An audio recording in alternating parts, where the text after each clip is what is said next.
knows your name. God's not done with you.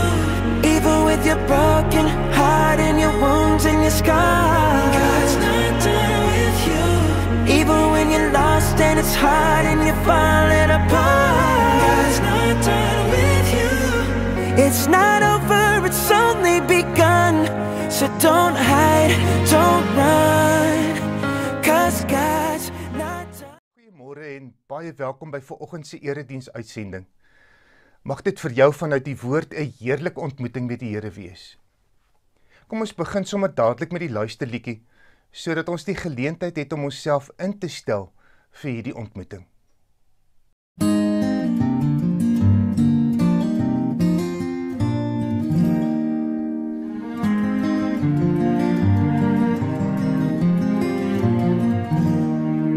Ek wil u hoor, ek wil in stilte by u rus.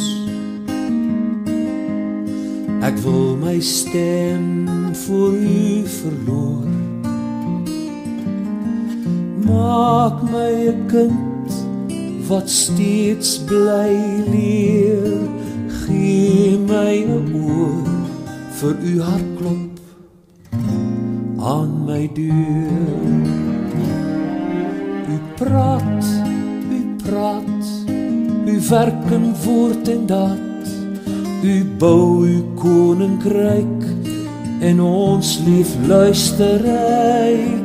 Halle, halle, halleluja.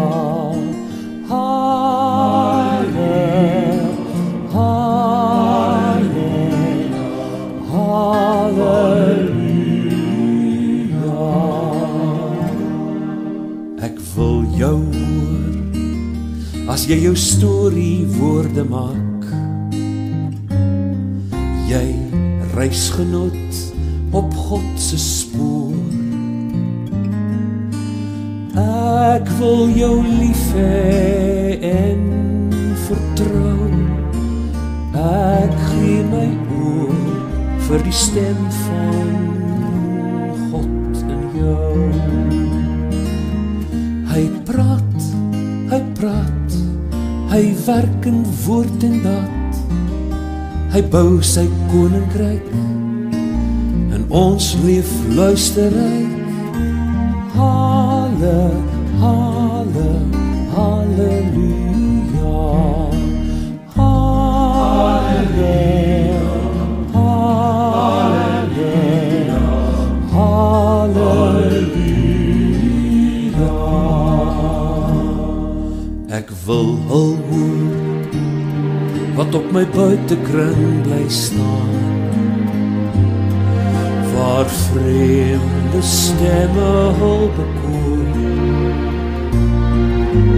Gee my o Here openheid, gee my oor vir die soekstem van ons tyd.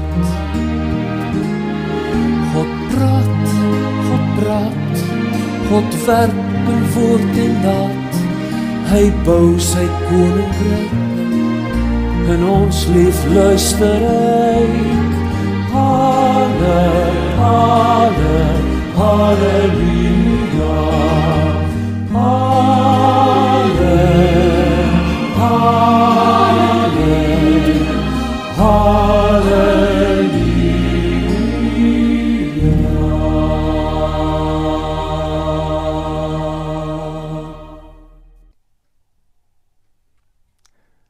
Kom ons bid saam.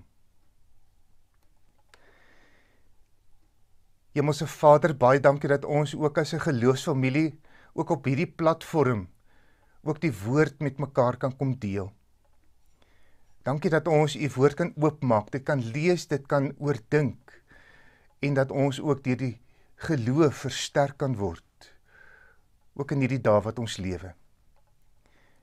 Dankie dat u teenwoordig is, ook hier en nou. Amen. Liewe vriende, ons as mens het unieke eienskappe. Meer as enigiets anders wat die Here geskep het. En daarom volgens Genesis 1 lees ons dat ons na God se beeld geskep is, sy verteenwoordiger. En dan beskryf Psalm 8 ons ook as die kroon van God se skepping. Die mens, ek en jy, is iets besonders. Dit is dan juis ook ons emosionele geaardheid dat hierdie uniekheid beklemtoon word. Ons wys mos ons emosies.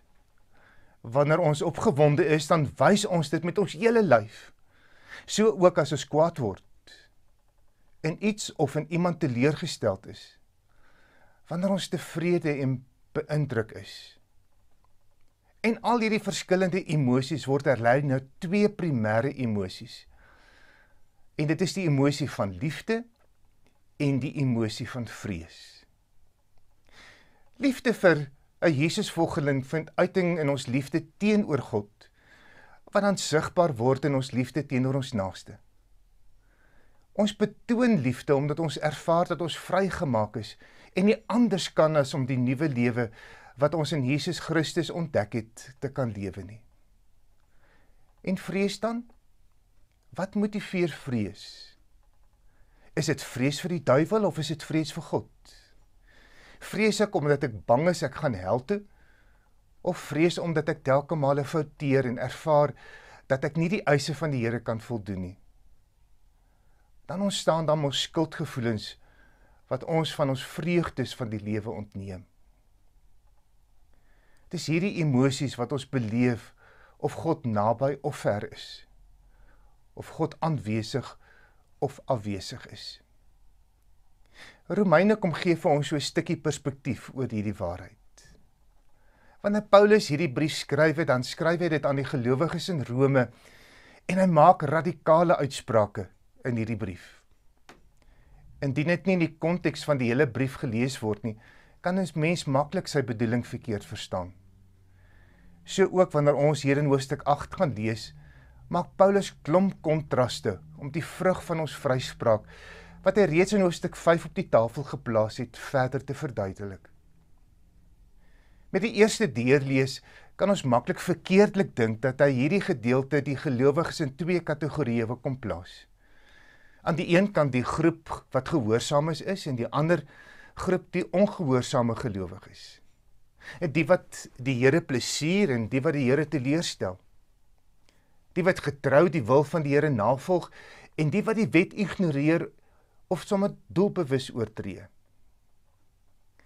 Ek het as kind binne hierdie milieu van groepering groot geword. Wanneer daar weekliks tydens die erediens jou prestasiemeters getoets word. Watter van die 10 gebooie het jy gedurende die week oortree, hoor ons gereeld? En wanneer jy buite die grense van die aanvaarbaarheid geleef het, is jy so muur as 'n stoute kind van die Here geetiketeer. Dan word daar geleentheid geskep om berou te hê, om jou sonde te bely, sodat jy die veroordeling van die Here kan vryspring. Week na week en jaar na jaar is jy blootgestel aan hierdie manipulerende gedrag. So het vrees die nabyheid van die Here verdring en skuldgevoelens het verhoed dat jy die liefde vrylik kon uitleef. Maar wanneer Paulus hierdie gedeelte skryf, maak hy die onderskeid tussen gelowiges en ongelowiges. Soos hy dit noem in die gedeelte, die wat in Christus is en diegene wat volgens hulle sondige natuur leef, of soos die ou vertaling dit sê, volgens die vlees. Kom ons lees die gedeelte dan nou saam, vers vir vers. Vers 1. Daar is nou geen veroordeling vir die wat in Christus Jesus is nie. Twee belangrike begrippe wat ons moet onderstreep. Geen veroordeling en in Christus Jesus. Kom ons sê weer wat dit beteken om in Christus te wees. Wanneer ek glo in Jesus, bely dat hy die Here is, wanneer ek in geloof sy versoeningsdade vir myself kom toeëien, ontdek ek 'n nuwe posisie, 'n anderse identiteit, ja, 'n nuwe geestelike tuiste. Indien ek my status moet beskryf voordat ek Jesus Christus persoonlik leer ken het, beskryf het ek as iemand wat onder die wet van sonde en dood lewe. Ja, ek is in Adam, in die vlees van die wêreld. Maar omdat Jesus my verlos het van al my sondes, my 'n nuwe status in iemand in Christus Jesus kom gee het, is ek nou in die Gees en van die hemel.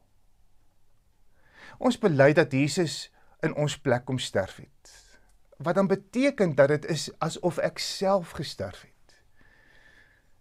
In Romeine 6 vers 6 kom sê Paulus duidelik, ons weet tog dat die sondige mens wat ons was, kyk daarna verlede tyd, saam met Christus gekruisig is. So ook in Galasiërs 2 vers 19 en 20, ek is saam met Christus gekruisig en nou is dit nie meer ek wat lewe nie, maar Christus wat in my lewe. So ook in Kolossense 2 vers 12 en 13, ons is saam met hom begrawe, ons is saam met hom opgewek, ons is saam met Christus lewend gemaak. Ek bevind myself in 'n nuwe tuiste waar daar geen veroordeling is nie. Dit is die ruimte van aanvaarding. Ek staan skuldvry voor God. Liewe vriende, God werk nie met skuldgevoelens nie. Nie met vrees nie, nie met geestelike prestasie nie. Hy werk in my vryheid om te lewe, sy lewe in my. Nou wie is ek dan? Ek is wie ek is op grond van my posisie in Jesus Christus en nie wat ek doen nie. Dis 'n baie belangrike denkwyse wat my hele lewe in watter omstandighede ook ek myself kan bevind, dat ek daar volgens moet dink. Ons het 'n geneigtheid om in die kerk mekaar te beskryf in dit wat ons doen. Sy is tog so 'n goeie Christen omdat sy soveel vir die Here doen, soveel vir die Here gee. En dan moedig ons mekaar ook hier in die ruimte van die kerk aan om te sê, kom doen dit, kom doen dat, want ons doen dit mos vir Jesus. En die oë van God is ek nie wat ek doen nie, maar alleenlik wie ek in Christus Jesus is. Wanneer ek in Christus is daar geen veroordeling nie. Ek is skuldvry. Hoeso? Vers 2. Die wet van die Gees wat aan jou in Christus Jesus die lewe gee, het jou vrygemaak van die wet van die sonde en die dood. Daar is 'n ander wet. Die wet van die Gees. En dit is die wet wat vrymaak. As ons maar spring na vers 6 toe, dan staan daar, die dinge waarmee die Gees hom besig hou, bring lewe en vrede. Wat Paulus dan verder in vers 10 kom beklemtoon, omdat Christus in julle is, gee die Gees aan julle die lewe op grond van God se vryspraak. Die Gees van God bring vir ons 'n nuwe varsheid van die lewe. Dit laat my dink wanneer 'n mens van 'n lang vakansie af terugkom en jy stap jou huis binne, dan ruik dit sommer benoud en miwerig. Die lekkerste ding om te doen is om die vensters oop te maak, sodat die vars lug deur die huis kan waai. Dit voel sommer nuut. Met hierdie prentjie kom die Heilige Gees soos 'n vars wind wat deur ons lewenshuis kom waai, wat vir ons nuwe hoop en nuwe lewe kom gee. God is nie ver nie, maar naby. Die ou wet, soos Paulus dit in hoofstuk 7 breedvoerig daaroor skryf, is onvoldoende, dis miwerig. Die wet van Moses was alleenlik 'n meetbare instrument wat uitloop op die dood. Daarom vers 3, wat die wet nie by magte was om te doen nie, omdat dit teen ons sondige natuur te swak was. Dit het God gedoen. Hy het met die sonde afgereken deur sy eie seun in dieselfde gestalte as die sondige mens te stuur, sodat hy die sondige bestaan van die mens veroordeel. Die wet van die Gees gee lewe, en die wet wat sonde meet, gee die dood. Vers 5. Die wat hulle deur hulle sondige natuur laat beheers, hou hulle besig met die dinge van die sondige natuur, wat uitloop op die dood. En dan vers 7, dit is vyandskap teen God. Die sondige natuur onderwerp hom nie aan die wet van God nie, kan trouens ook nie. Die wat hulle deur die sondige natuur laat beheers, kan nie die wil van God doen nie. Wat is hierdie dood waarvan Paulus so baie praat? In die res van die Romeinebrief praat hy van verskillende maniere van dood. Kom ons kyk na 3 beelde om dit te verduidelik. Die eerste beeld is die van die graf. Die teken van die einde hier op aarde. Dis aan ons goed bekend en word binne ons nuwe konteks daagliks mee gekonfronteer. Baie vrees hierdie dood. Vir ander is dit slegs die deurgaan na die ewige lewe. Ons elkeen is blootgestel aan die agteruitgang en verwering van hierdie bestaan. So kom sê Paulus in vers 20, die skepping is immers aan veruiteling onderworpe en dit sug in die pyne van verwagting. COVID-19 herinner ons konstant daaraan. Wanneer die psalmdigter oor die lewe in die hier en die nou oordink, dan sê daar in Psalm 90, dan is die lewe soos gras. In die môre is dit nog groen, maar word afgesny en teen die aand is dit verlep en dit is verdroog. Dis 'n werklikheid. Die tweede beeld is die onnodige, nuttelose en onvoorspelbare dood. Dit is wat die hoofopskrifte van ons nuusblaai haal, waar iemand vir 'n paar rand en 'n selfoon vermoor word. 'n Prentjie van ons dag, wat deur vrees in ons samelewing aangevuur word. So heel aan die begin van die Romeinebrief, dan kom skets Paulus daar in Romeine 1, so 'n samelewing. Hulle is een van ongeregtigheid, slegheid, hebsug en gemeenheid. Hulle is vol jaloesie, moord, twis, bedrog en kwaadwilligheid. Hulle haat God. Ook dit is 'n onvoorspelbare werklikheid. En dan 'n derde beeld is die dood van 'n verslaafde. Vasgevang in 'n drang wat vernietig, 'n mag wat verstrengel en verwrig, wat uitroep, ek ellendige mens, wie sal my van hierdie doodsbestand verlos? Die ken ons mos. Die totale moedeloosheid oor ons eie swakheid wat ons keer op keer bootjie, waar ons dan vir God wegstoot in ons lewe. So is ons blootgestel aan die sonde. In Christus beteken dit nie dat ons sondeloos is nie. My sondige gedagtes bly maar 'n lastigheid. Ook my eie sinnige gedragspatroon is 'n lewenspretbederwer. Die verskil is, en dit kom wys Paulus vir ons baie duidelik in vers 15. Die gees wat aan julle gegee is, maak julle nie slawe nie, en laat julle nie weer in vrees lewe nie. Nee, julle die gees van God ontvang, wat julle tot kinders van God maak, en wat ons tot God laat uitroep, Abba. Dit beteken Vader. Hierdie gees getuig saam met ons gees dat ons kinders van God is. Ook in ons weerstand teen die sondige natuur kom sê Paulus in vers 26, die gees staan ons ook in ons swakheid by. Wat 'n wonderlike ruimte bevind ons onsself. Om as kind van God met al ons unieke emosies om op die Vader se skoot te kom sit. Maak hierdie prentjie jou eie. God skep die ruimte dat elkeen met vrymoedigheid alles met hom mag deel. Want ek bevind myself in 'n ruimte van veiligheid. Liewe vriend, die keuse is joune. In hierdie konteks van 2020, wat nie een van ons al voorheen beleef het nie, is die woord van die Here baie duidelik. God is naby. Hy's in jou en jy is veilig. Maak doelbewuste moeite om op die Vader se skoot te sit, met hom te praat en na hom te luister. Ontdek, ook ten spyte van jou eie lewensomstandighede, die lewe en die vreugde en die vrede wat net hy kan gee. Mag jy ook hierdie lewensfilosofie inoefen elke dag van jou lewe. Amen. Kom ons bid saam.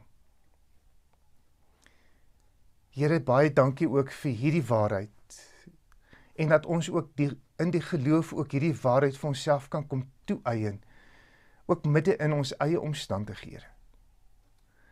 Dat ons weet dat U in ons woon en dat U deur die Heilige Gees ons elke dag begelei om die waarde van die lewe te ontdek.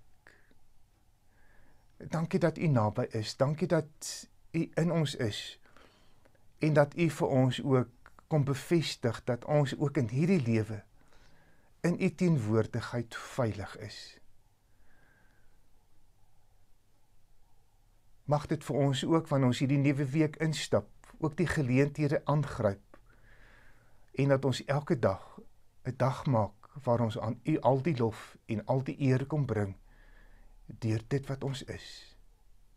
Ons bid dit in Christus Jesus alleen. Amen.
Liewe vriende, mag dit vir jou 'n baie mooi dag wees en dat jy dit saam met jou gesin en die mense rondom jou ook kan geniet. Totsiens tot 'n volgende keer. God's not done with you, even with your broken heart and your wounds and your scars. God's not done with you, even when you're lost and it's hard and you're falling apart. God's not done with you. It's not over, it's only begun. So don't hide, don't run, 'cause God's not done with you.